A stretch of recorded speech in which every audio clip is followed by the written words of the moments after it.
I laughed in his face. I called him crazy. I even said, "If you can heal my mother, I'll marry you." The problem is, he wasn't joking. And neither, apparently, was God.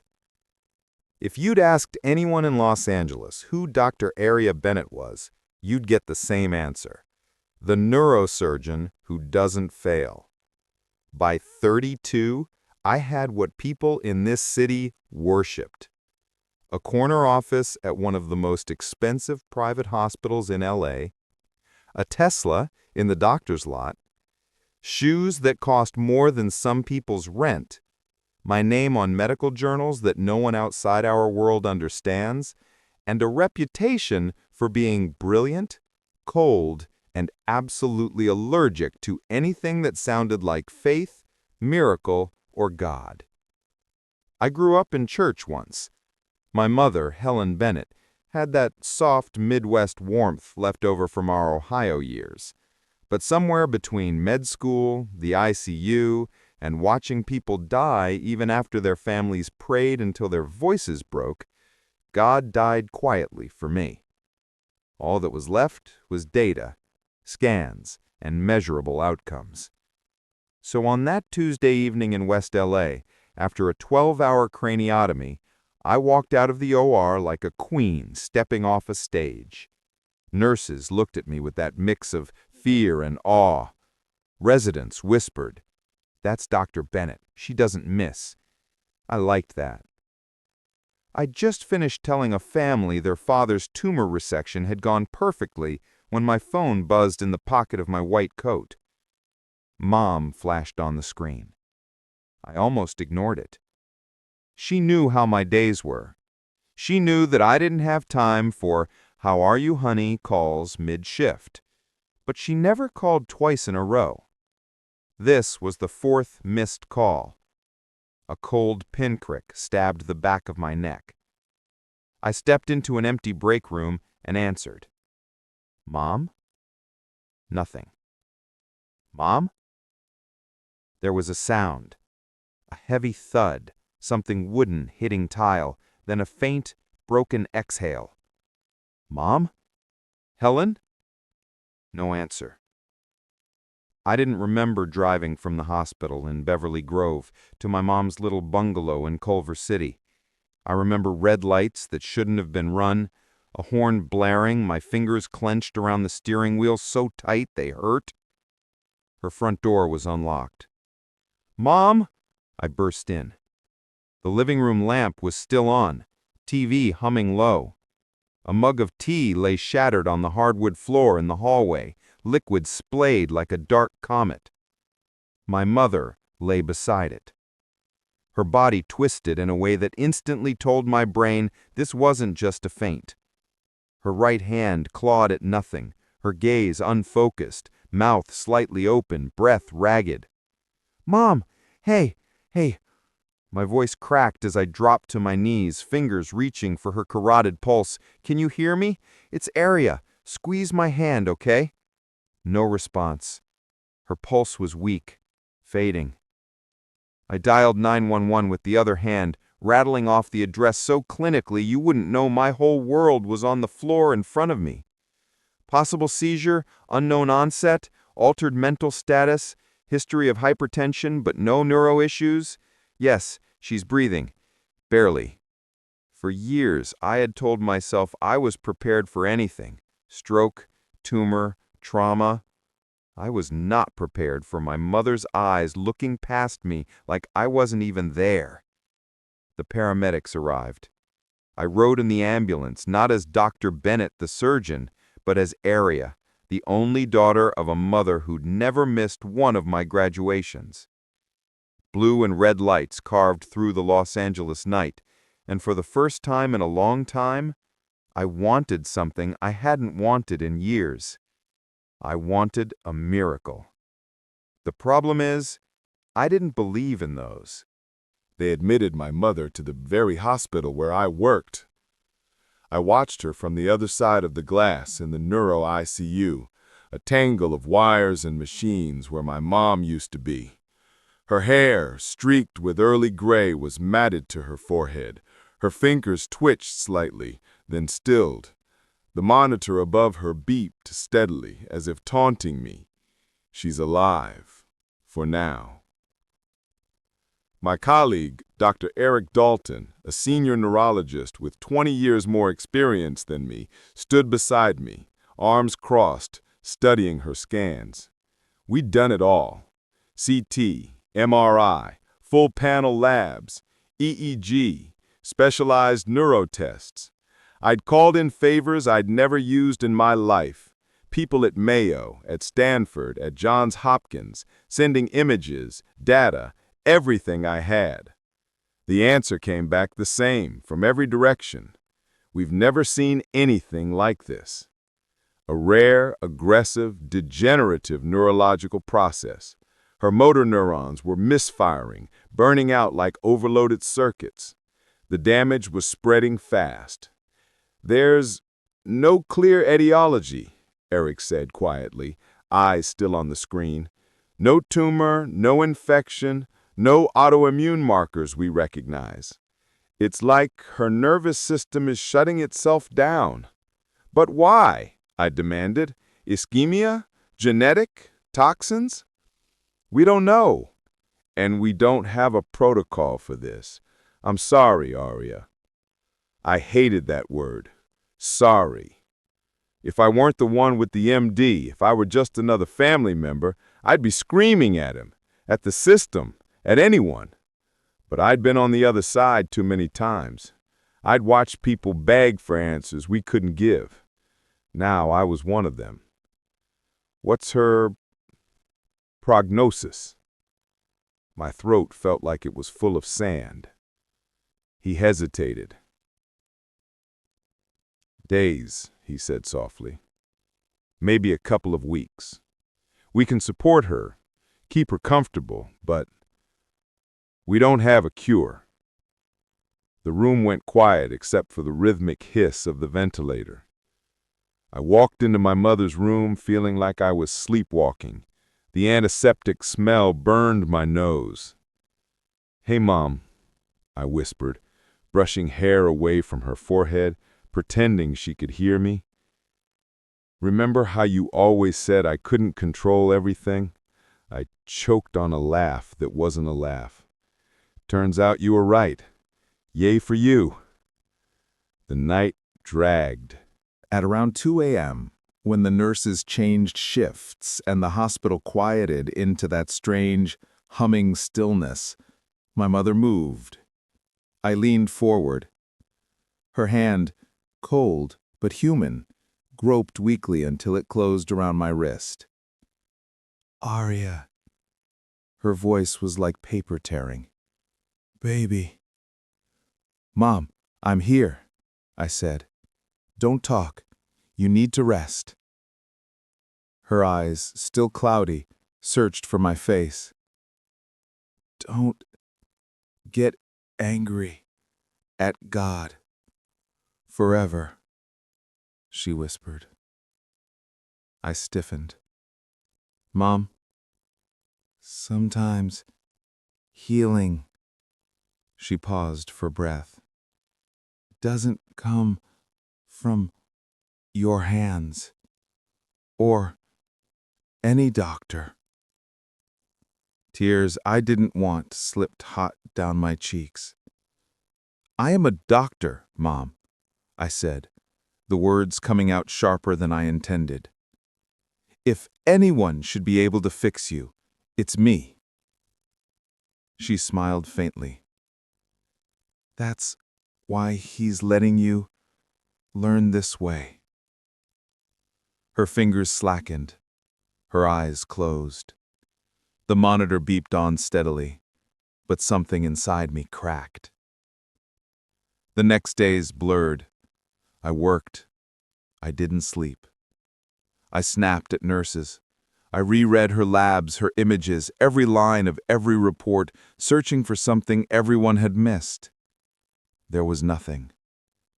By day 5, even my stubborn brain was running out of ways to deny it. My mother was dying. Science had reached its edge, and I hated that there was nowhere else to go. He walked into my life looking like every stereotype I'd quietly judged. I was sitting in the family area right outside the neuro ICU, still in wrinkled scrubs, sipping my third cup of bitter coffee and staring at nothing. A few nurses were at the station, scrolling through charts. The TV in the corner showed some daytime show no one was really watching. That's when I noticed him.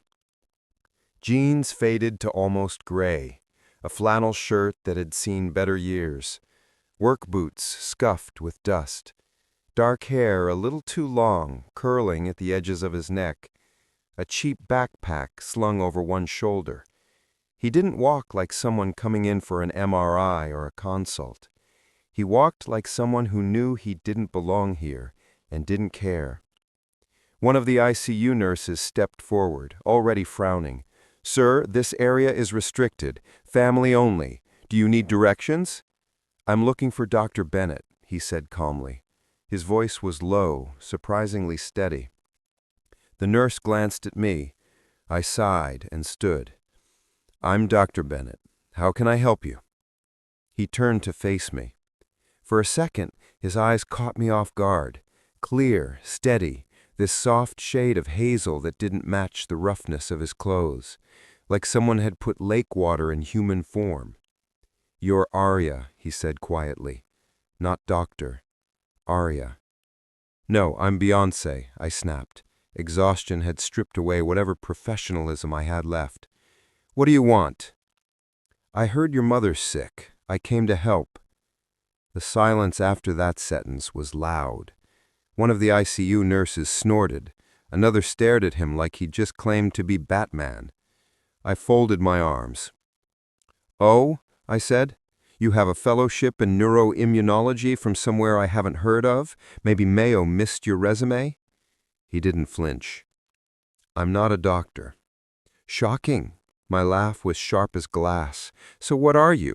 A healer? A spiritual consultant? A guy with essential oils and a YouTube channel?" He just said, "I'm just Jacob Rivers, and I believe, if God wants to, he can heal her." There it was, the word that set my teeth on edge. God. "This is a hospital," I said coolly. "We don't treat patients with wishes and Instagram quotes." He smiled a little, not mocking, not arrogant, just sad. "I get that you don't believe, but I didn't come here for a debate. I came because I felt like I was supposed to." "You felt?" I raised an eyebrow. "My mother has a progressive neurodegenerative condition. Her cells are literally dying. Your feelings won't reverse the demyelination of her motor neurons." Around us, the nurses had stopped pretending not to listen. Jacob glanced toward the glass window of my mother's room. "May I see her?" he asked softly. "I won't touch anything. I want to pray for her." I almost said no. The word formed in my chest, sharp and absolute. But my defenses were shredded and anger needed somewhere to go. "Fine," I said, throwing my hand toward the door. "Let's make this interesting. You want to pray? Pray. Ask your God to heal her." I stepped closer, my eyes boring into his. "And let's make a deal," I added, my voice turning colder. "If, by some cosmic joke, my mother walks out of here healed, I'll put a ring on it. If not, you walk out of here and never bother my staff again." There it was, the cruelest, most reckless sentence of my life, a humiliation disguised as a dare. If he was offended, he didn't show it. "I'm not here to win a bet," Jacob said quietly, "but I will pray for your mother, not because of what you promised, but because she matters." He stepped closer to the glass. Through the window, my mother lay motionless, machines breathing and beating for her. Jacob rested his hand lightly against the glass, no closer than any other visitor, but his posture shifted, his head bowed, eyes closed. He didn't chant, didn't mutter some strange formula. He just spoke. "Father, This woman is someone's whole world. You know her better than anyone in this building. If it's your will, touch her, heal what human hands can't, and soften her daughter's heart too, whether you heal or not." A nurse rolled her eyes. Another bit her lip. I crossed my arms tighter so they wouldn't see my hands shake. After a minute, he opened his eyes. "That's it?" I said. "No smoke, no lightning, no floating bed?" "You like control," he replied simply. "You'd hate lightning." He turned to leave. "Wait," I said. He paused. "What's your angle? Money? Attention? You want a clip to go viral? Homeless guy heals patient in LA ICU?" He shook his head. "I work construction most days. I'm not here for a platform. Sometimes I just listen when God says, 'Go pray.' That's all." And with that, Jacob Rivers walked out of the ICU. The nurses dispersed, whispering. I stood there, pulse roaring in my ears, staring at my mother through the glass. "Stupid," I muttered. "You're losing it, Arya." I stormed into her room, telling myself I'd just proven how ridiculous faith was. Machines hummed, lines blinked. And then, as I checked the monitor out of sheer habit, a small change made my breath snag. Her nerve conduction readings, values that had been flatlining for days, had spiked. Just a little. A blip. A burst of activity where there had been none. Probably artifact, equipment glitch, random fluctuation. But the rational part of my brain, and the part of me that was still someone's child, collided. For the first time since this started, I didn't know which side I was more afraid of. The side where nothing could help my mother, or the side where something had just happened that I couldn't explain. The next 48 hours broke every rule I'd written in my head. Her labs didn't suddenly turn perfect, her MRI didn't magically erase every abnormality, but little by little, the numbers shifted. Her creatinine began to normalize, inflammatory markers dropped, neuro readings crept from hopeless to improbable but improving. "She's stabilizing," Dr. Dalton said, squinting at the charts. I don't understand this. We haven't changed her mids." "For once, neither do I muttered. He shot me a look. "You okay?" "I'm fine," I lied. I wasn't. Every improvement jabbed at my chest, because I knew when it started. The nurses knew too. They whispered at the desk. "It was right after that scruffy guy prayed," one murmured. "Stop," another replied. "It's just coincidence." But their eyes flicked toward the hallway like they half expected him to appear again. He did. 2 mornings later. I was in my usual spot by my mother's bed, a book open in my hands I hadn't read a single page of, when I heard his voice at the door. "May I come in?" I looked up. Same faded jeans, different flannel, freshly washed hair though still curling at the ends. That backpack again.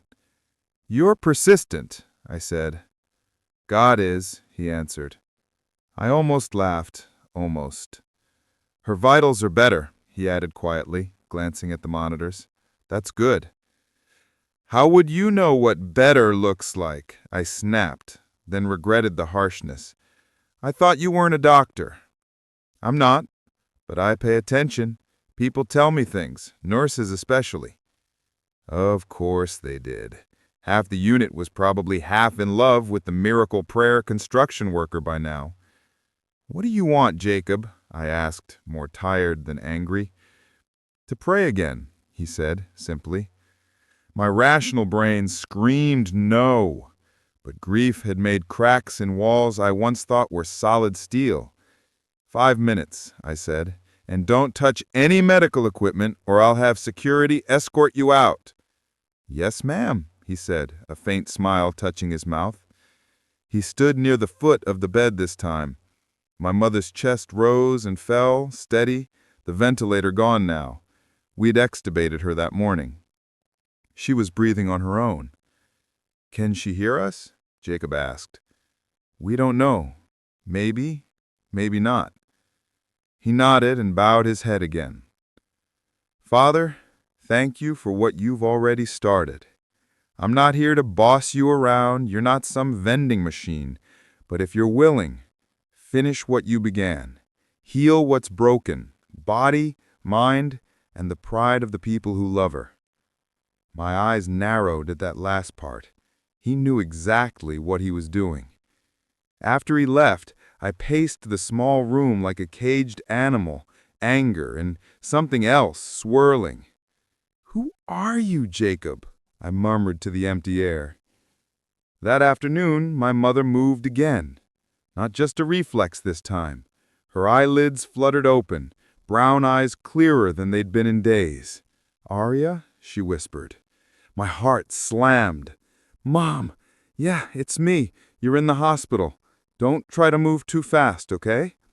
She swallowed, gaze moving slowly around the room, taking in the wires, the monitors, the bland art on the wall. "I had a dream," she said faintly. "I was floating, and there was this voice telling me I wasn't done yet, that you'd learn something through this." I didn't want to cry. I cried anyway. The days that followed were a sequence of impossible steps. First sitting up with help, then standing with a walker, then walking slowly down the hallway, gripping the rail, my hand hovering near her elbow. The rehab doctor pulled me aside one afternoon, shaking his head in disbelief. "I don't get it. We were preparing you for end-of-life care. Now, her motor function scores look like someone who just had a mild episode. This isn't medically consistent." "Are you saying she shouldn't be getting better?" I asked. "I'm saying," he replied carefully, "if anyone asks, I'm calling it a spontaneous remission. You can call it whatever you want." I knew what Jacob would call it. I hated that I knew that. But at night, when I sat alone in my apartment in Koreatown, the city buzzing outside and the air conditioner rattling, Jacob's words replayed. If God wants to, he can heal her, and soften her daughter's heart too, whether he heals or not. I hated how those words had landed somewhere I thought was long dead. I lasted one more day before I gave in and did what I swore I wouldn't. I went looking for him. I didn't have an address. All I had was a name, Jacob Rivers, and a vague sense that he did construction stuff around the city. In Los Angeles, that could mean anything from high-rise projects downtown to patching drywall in Valley apartments. I started where he'd first said he spent time, an old neighborhood near the LA River where a lot of day laborers gathered. The late afternoon sun baked the cracked sidewalk. Kids on bikes raced past. A food truck selling tacos posted up on the corner, the smell of grilled meat cutting through the heat. I asked around. Most people shrugged. Then an older guy loading lumber into the back of a battered pickup pointed toward a rundown community center with a mural of hands painted on the side. "You mean Jake?" he said. "Yeah, he helps out there, fixing stuff for free. Talks about God a lot, but in a way that doesn't make you want to punch him." Great. I was chasing a polite, handy preacher. Inside the community center, the air was cooler, smelling faintly of dust and coffee. Kids' drawings were taped to the walls. A woman behind a folding table handed out pantry boxes. And near the back, on a ladder, tightening something in the ceiling, there he was. Jeans, faded t-shirt, tool belt, same ridiculous calm. "Rivers?" I called. He looked down. For a moment, he just blinked like his brain needed a second to switch files. "Dr. Bennett?" he said slowly. "I didn't think I'd see you here." I walked closer, suddenly hyper-aware I was out of uniform. No white coat, just black jeans and a hoodie, hair pulled into a messy bun. My mother is walking, I said, skipping every small talk rule. Eating. Laughing. Her latest scans look normal. His mouth curved upward, eyes softening. That's good. I'm glad. That's all you have to say? My voice came out sharper than I intended. This shouldn't be happening and you're just, I'm glad? What do you want me to say?